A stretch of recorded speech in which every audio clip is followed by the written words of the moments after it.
2 दिवसापूर्वी पाल मला किचन ओट्यावर दिसली होती वरून खाली उतरताना, आणि आज सकाळी उठल्या हे पाल रॅकच्या खाली पडलेली दिसली एकदम उलटी. आणि ही आहे पार्शियन छोटंसं कॅटचं पिल्लू. तर हे मी आता घ्यायचा विचार करते, घ्यायला पाहिजे का. त्यानंतर मसुरीची डाळ टाकून शेवग्याच्या शेंगा बनवल्या. आपल्या घरच्या शेवग्याच्या शेंगा आहेत त्यामुळं रोज भाजी कढई भरून शेवग्याच्या शेंगा. आणि जेवणाचं ताट वाढून घेतलं, ताक बनवलं, इथं मीठ टाकून ताक खायला घेतलं. फरसाण मटकी समर्थच्या डब्याला सुकी भाजी बनवलेली. तर ताकामध्ये हे मी काळं मीठ टाकून पिते.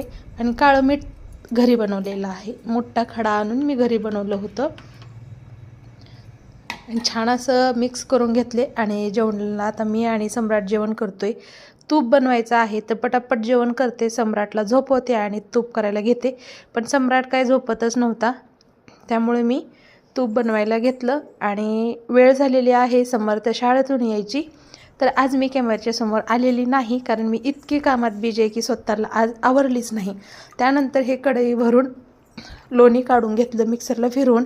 यात माझा अर्धा पाऊण तास गेला सम्राटला आणि समर्थला बघत बघत. त्यानंतर मी आता तूप बनवायला ठेवलं आहे. तर तूप बनवायला जवळजवळ 1 तास माझा वेळ जातो, कमी गॅस करून छान खमंग तूप बनवण्यासाठी. आणि जवळच थांबावं लागतं. तर खमंग असं आपलं तूप बनलेलं आहे. आणि तुमच्याकडं तुपाची किंमत काय आहे 1 किलोची मला कमेंटमध्ये नक्की सांगा. शुद्ध गावरान ताजं तूप आपलं तयार आहे, घरगुती, घरी खाण्यासाठी.